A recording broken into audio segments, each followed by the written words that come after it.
Jai Bhim, Jai Mul Nivasi, Jai Savidhan, Jai Bharat. Welcome to MNT News Network. Today is Sunday, and every Sunday we are discussing the topic in English, and other days we are discussing the topic in Hindi. So today also we are going to discuss a very important topic. So be with us and ask your friends who are there in the social media to join us because today is we are going to discuss a very important topic which is very relevant to the current scenario and what are the developments are going on within the society. Today we are going to discuss about the Brahminism and capitalism, how Brahminism and capitalism are dangerous to democracy in India. And today we had with us Professor Prabhanjan Yadav sir, who is Chairman Social Justice of JSC and Mandal Mahodayam. And today he will be guiding us on this important topic. He will be delivering his views on this important topic.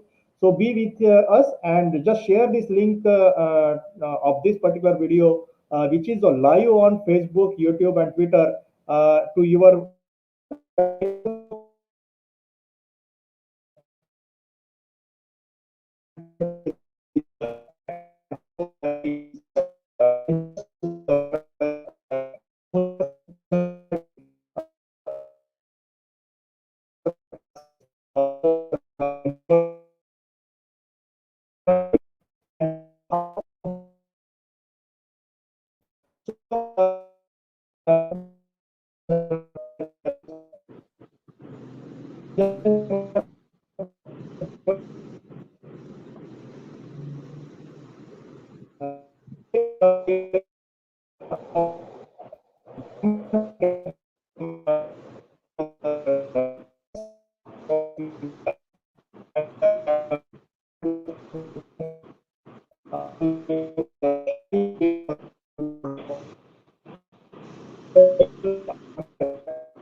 Sir, is there any technical problem from the studio?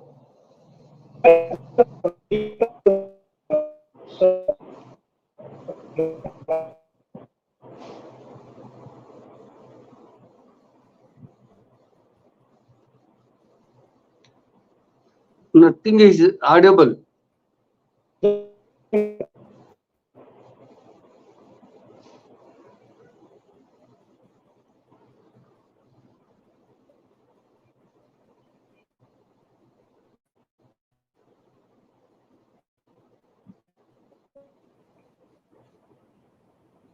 we are really sorry for this.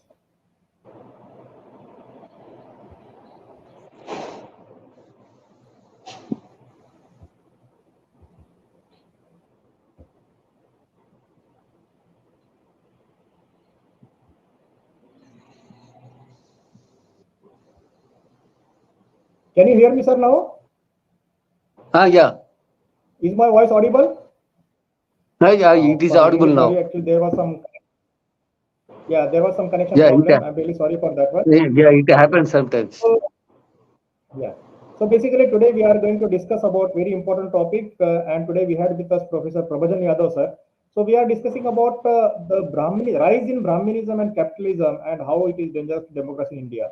So, sir, basically, if we see, as far as after 1991, this LPG policy was launched and more liberalization policies were implemented, and after that, there were various means private sector as well as public sector developments had occurred, and we can see development and many people from the marginalized section they got opportunity.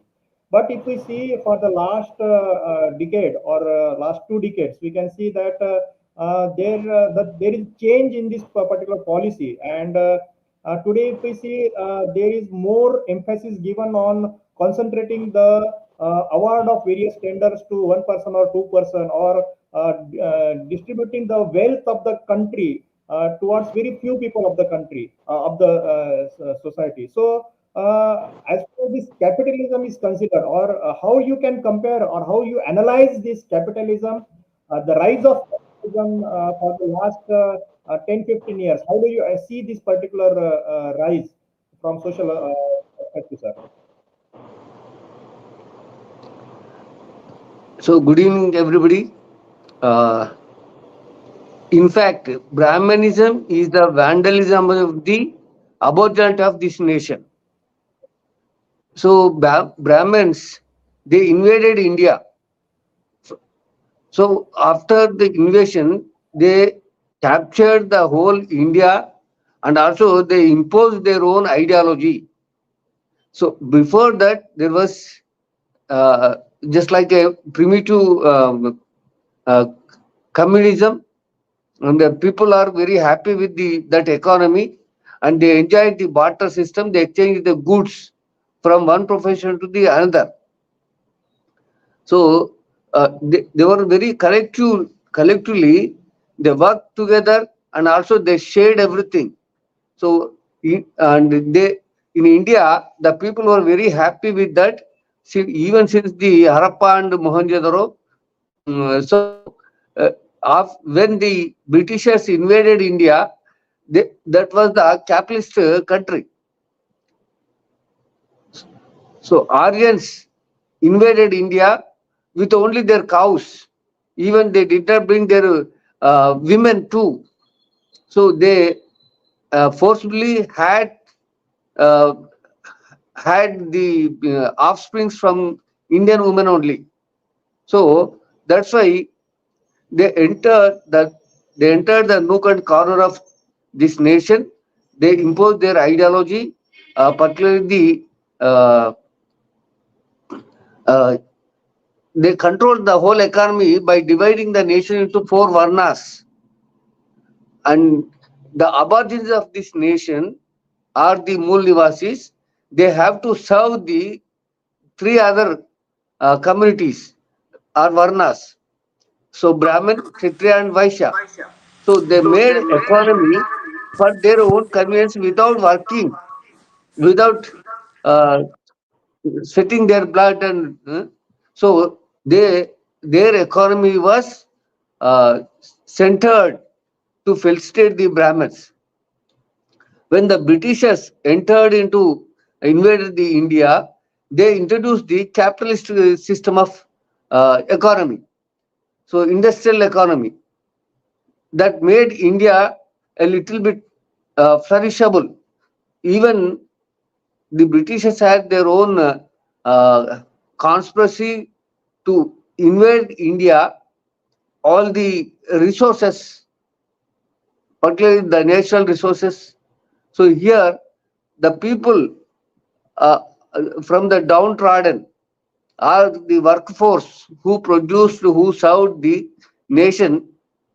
They were a little bit allowed to education, English education, whereas the Brahmins did not allow the aborigines to uh, go to the school education, and all Shudras, those BCs, OBCs, and scheduled castes, scheduled tribes, and minorities, they were not allowed to go for the education.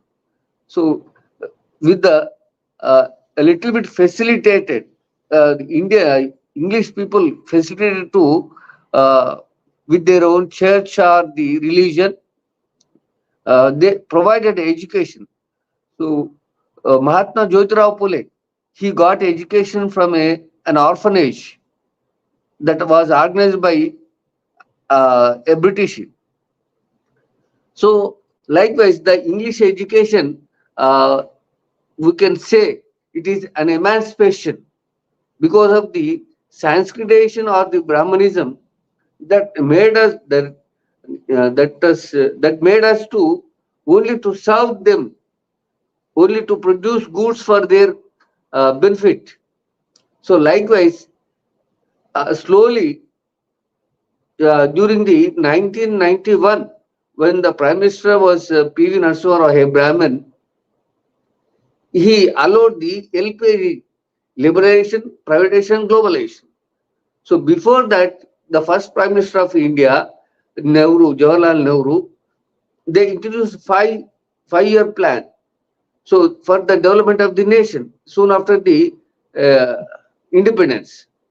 So the 5-year plan, they established a Planning Commission of India, and the Planning Commission of India worked for the benefit of the only the upper strata, not the lower strata. So first 5-year plan was focused on agriculture, but agriculture for whom? The BCs, OBCs or SCs, they did not have land holdings. Even if have, they are having only marginal, but the huge land was in the hands of the upper caste, Brahmins, Kshatriyas and Vaishyas. So the economy was centered at the focusing at the upper caste people. Later, when that slowly when Narasimha Rao was Prime Minister of India, he allowed the uh, foreign investments. So it's another kind of exploiting the nation from the other countries, foreign countries, because uh, the economy was looted by the uh, imperialists. The imperialists, without coming or invading the nation, they put their economy, they invested in multinational companies. The multinational companies, with the partnership of the local industrialists or the upper strata, upper caste people. So the production was huge by the cheap labor. So our people are labor. They worked in their industries, multinational companies, and the corporate offices. So the investment was very low if we compare from their nations, foreign nations. The investment is more in foreign nations, but whereas in India it was less. So labor, to invest on labor is also very cheap. That's why the multinational companies and the uh, people from Indian industries, the upper caste people, those who are rich enough to invest on industries and other corporate offices, they benefited. And we are, our workforce is given a little bit leverage, but nothing that even today the foreign companies, the software companies, they came to India and they are doing uh, exploiting the cheap labor from India. Even the educated people, if we go to the America or Germany or some Canada, elsewhere, they have to pay more and more. But whereas if they come to India, they take the same work, same production. Here, the labor is cheap. Even the package, 1 lakh per month, is very cheap to compare with the foreign nation. So that's why here our people are slowly educating, and thanks to English education, Mahatma Jyotirao Phule, from Mahatma Jyotirao Phule to Dr. B.R. Ambedkar, our people are educated even through the missionaries and church, and that made us to, because the Indian system, caste system, it was a ladder type of system that did not allow us to go for the education.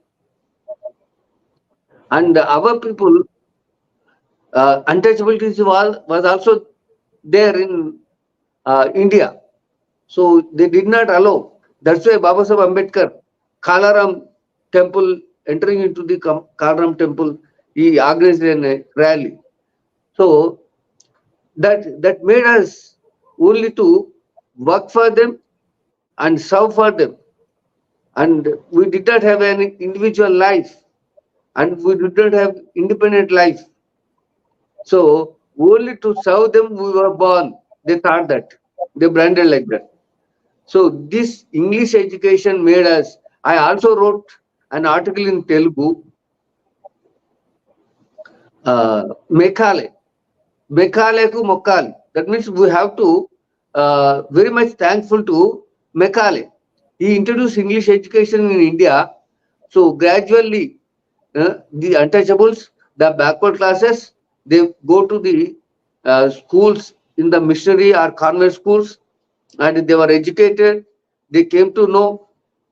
For that matter, uh, Jyotirao Phule, during his education, he studied three books written by the famous authors. That is uh, Thomas Paine. He wrote two beautiful books, The Rights of Man, The Age of Reasoning. And Stuart Mill also wrote a book on liberty. So when Mahatma Jyotirao Phule read these three books, he realized that where are the rights of man, and people are not considered as human beings. Even the dogs were given due respect, and their pet dogs were lulled by the upper caste people, and that much respect is not given to the our people. So, likewise, when he But, Mahatma Jyotirao said that Indian population, BC and SC, ST minorities, they were not considered as even their pet dogs.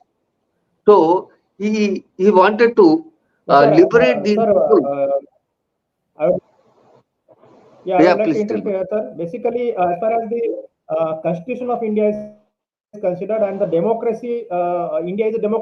So, considering the Yeah, yeah, I'm democracy come to that. in the country like India and Constitution playing its role, how means why this Brahminism and capitalism still they are ignoring the Constitution and they are ignoring the democratic setup and how basically means are these any factors which are very dangerous as far as this Brahminism and capitalism is considered with respect to the Constitution of India? Uh, Yeah, yeah. You see, after Ambedkar has handed over the constitution to the nation, he dedicated to the nation. That that time, all the rulers or the government MPs, they were all Brahmins. Even today, also in parliament, more than half are Brahmins, MPs and ministers and everybody. So the, their economy is different and our needs are different. Economic policies are different and people's needs of the people are different.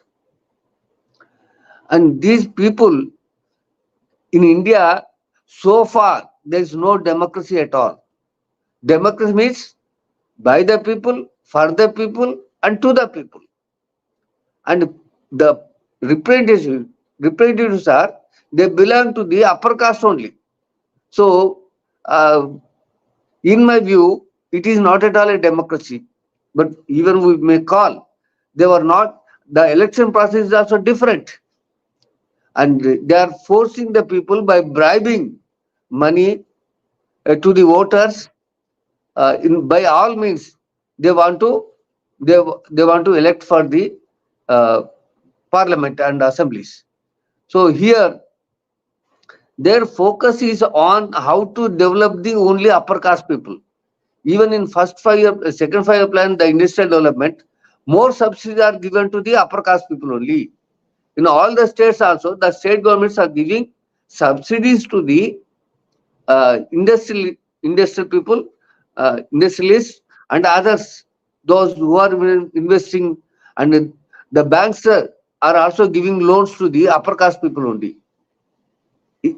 Sometimes for a meager section, but they were given the loans, and the banks are also asking uh, this different kinds of qualifications or papers or the mortgage are some kind of this is what we call the uh, yeah uh, and some documents we have to produce. So that's why our people are unable to show that property. So that made us to uh, not getting the loans from the bankers also. So that's why even after They are 78 developing years, type of system. yeah, 78 years of independence also, our people, you say Adani and Ambani, they are getting more and more from the banks and others. Even government is also giving more subsidies to them, but not the small farmers or small industrialists, particularly our section people. So the government is upper caste oriented people. The government is upper caste oriented and to benefit them only. They are taking crores and crores of loans and looting the banks. What did Vijay Mallya do? What others are also doing? So the Indian government is only for the namesake. It is a democracy, but it is not democracy. It is also it is by upper caste ruling, and they are not represented by the people. So if the parliament or assembly is represented by all sections of the people in accordance with their population, in proportion to their population, then only it is called democracy. When Brahmins and Kshatriyas are more in number in the parliament, how can we call it as democracy? So it is not of the people, it is only of the upper caste people. So they never benefit. They never benefit the people, and they don't want to take the welfare and also development. So here they are giving a small subsidies only for bread and butter, Basically, not sir, for the basically with this, yeah, pardon. basically if we see the rise of Brahminism and capitalism in current days, Uh, basically if we see the rise of Brahminism and capitalism in recent days, how do you see what are the various dangers to the indigenous people or indigenous society? What dangers you see with the continuous rise of Brahminism and capitalism? yeah, Brahminism, capitalism are the two sides of the coin. So nothing different. They both are to oppress the Mula Nivasis or aborigines of this nation, and they want to exploit our blood and sweat, and also they did not allow us to grow. They allow us only to serve them. They give education for them, for us, only to serve them. So this industrialization is not for the welfare of the people. It is for the development and welfare of the upper caste people. And moreover, capitalism, even the foreign countries are coming to India and investing more and more only to exploit exploit us. They want to take away the economy from this country. So that's why the capitalism and Brahmanism both are two sides of the coin, and we can also say all the investors now the India is inviting Modi or our Chief Minister Ravant Reddy is inviting the NRIs. Previously, the NRIs are even today also the most of the NRIs are 90% upper caste people only. So they went and they accumulated money and they are now investing in India. And the governments, state governments and also the union government, they are giving facilities to them and subsidies, land holdings, other sides of infrastructure also our governments are providing. So they are inviting the NRIs to invest in India, not only the foreigners. for benefit of them only. It is good. We have to we are getting only employment, a small employment at the low level, and all the upper state of the administration and also the production, they belong to the Brahmins and other upper castes. So they are getting even salaries in lakhs of rupees. So that's why Brahminism and capitalism is only to exploit the Mool Nivasis, BCs and SC/ST minorities. So So basically, sir, if they are exploiting indigenous people or Mulnivasi people, then what can be the alternatives? What should be done, or how the indigenous people, the Mulnivasi people, they will get their rights, or what are the various ways how they can fight against this and get their rights? yeah, Baba Sahib Ambedkar has given us the equal right for everybody, that is vote. So he also has provided, we got an opportunity to contest also. So all the Mool Nivasis have to educate our people not to vote for the upper caste people, because they never look after our welfare and our development.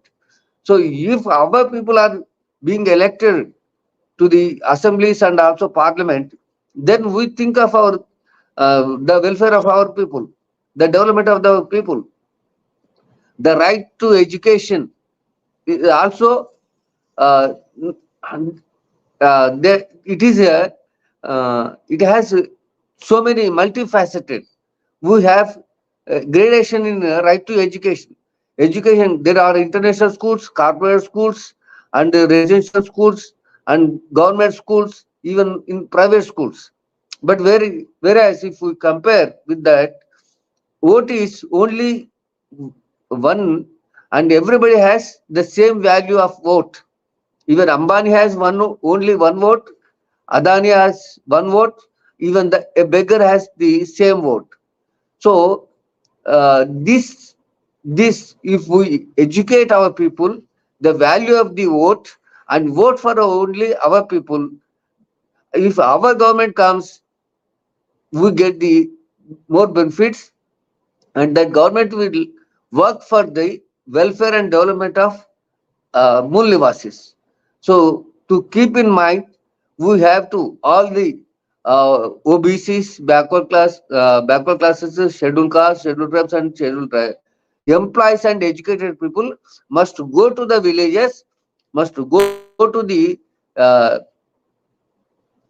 uh, people, and every Sunday we have to take an education program, and only you teach them to value of the vote.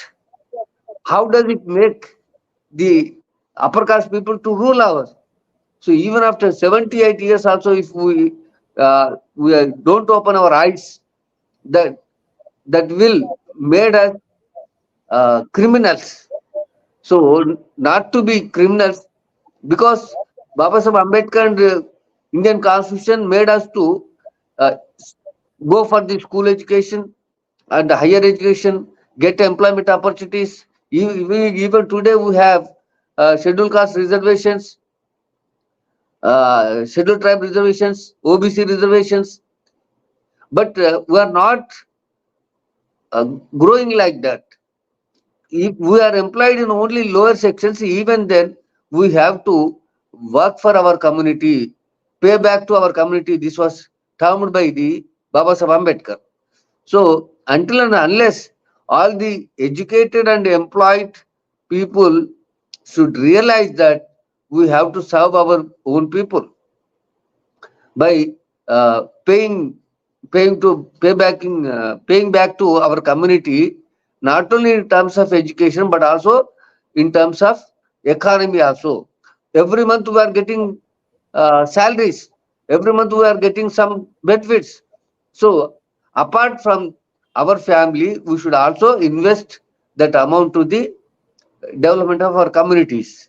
So then only there will be a solution for our people, because only a pregnant woman who gives birth to a baby will only uh, comes to know the labor pain, not a barren woman. So that's why our people, if we come to the power, we know the pain of the uh, downtrodden people. So we can then think of the welfare of the our people. So that is the only way out. What I feel. So now So it is basically, the basically, yeah. Basically, both ways we have to work as per your message. Basically, we have to make more and more awakening. We have to yeah educate the people. We have to educate the mass and make them aware the value of their vote. And also the people who are vote. going to the policy, who are making the policies or who are going to make the policies, they should also be aware of their rights and what they should do it for their own community people. They should be well aware. They should be well trained so that the proper policies are made. If the proper policies are made as per the directive principles of state as enshrined in the Constitution of India, then definitely these leaders can make the policies in favor of all the citizens of India and basically who are the marginalized and downtrodden. These they can make it. So basically, if both ways people are working, then it can happen. So we are And, almost towards the end of the session. I want to know from yeah, you your message to our people. I want to add one more thing. Now the Yeah, political please go ahead. parties are giving tickets to only the capitalists and also upper caste. But Right, so whereas we should also have political parties, we are also given equal facility, so we can register the political party right, which will work for our own benefit. right, sir. Sir, what Okay. message you would like to pass on to our viewers, sir? Pardon? What message you would like to pass on to our viewers?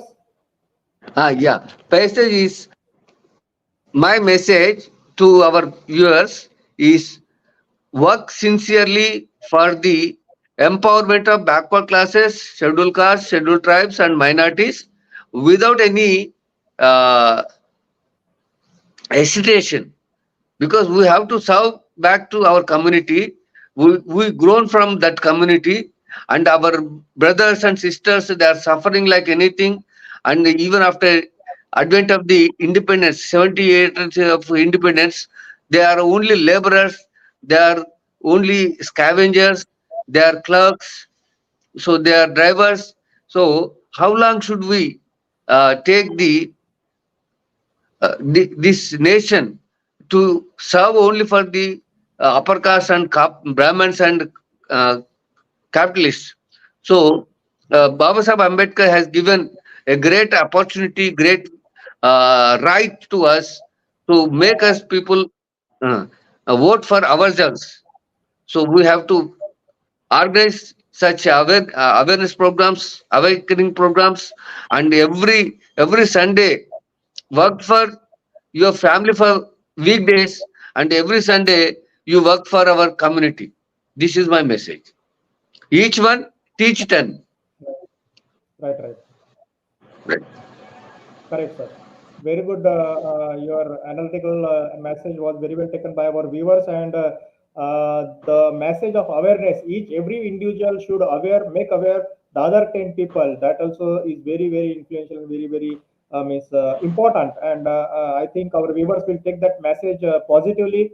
And whatever discussions has happened today, they will pass on the message to at least 10 people among others, so that they will also come to know how dangerous this Brahminism and capitalism is dangerous to our particular community, and it is not only for our community but also dangerous to India as a nation.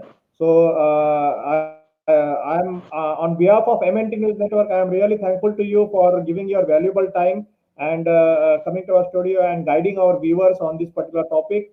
On behalf of MNT, very, very thank you to you, and Jai Bhim, Jai Mulyavasi, and we will again be in touch with you on any other topic. That is also my privilege to. It is also my privilege. It's a kind of paying back to my own community. Thank you very much. Right. Right, sir. Thank you very much. So it was Professor Prabhanjan Yadav sir today who had joined us, and he actually explained about how Brahminism and capitalism is dangerous to a country like India, and what is happening today, and what are the various remedies, what people should do. There are various ways. Basically, it is not the end that it is everything is rising, but there are various ways enshrined in the constitution, and if people are made aware of their rights, then they definitely will fight for their rights and they will get their rights. So this was an important message that was given to us. On behalf of MNT, I'm really thankful to all the viewers for being with us and sparing your valuable time in listening this today's session. Tomorrow again at 8:30 we will be there with another topic. So thank you very much. Jai Bhim, Jai Mulnivasi, Jai Samvidhan, Jai Bharat.